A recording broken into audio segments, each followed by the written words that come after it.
Hello everyone, in this video, I'll show you how to change the language of your Google Chrome browser. First, open your Google Chrome browser, then click on the three-dot icon in the top right corner of the screen. Next, find and click on the Settings option. On the left-hand navigation menu, look for and select the Languages option. In the Preferred Languages section, you will see a list of languages currently installed in the browser. If your desired language isn't listed, click on Add Languages. Use the search bar to find your desired language, then click Add.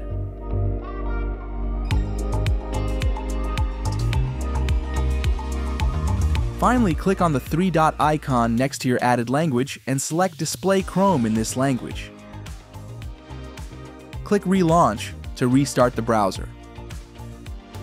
And that's it. Your Chrome browser is now displayed in your chosen language. Remember to like this video if you found it helpful. Thanks for watching.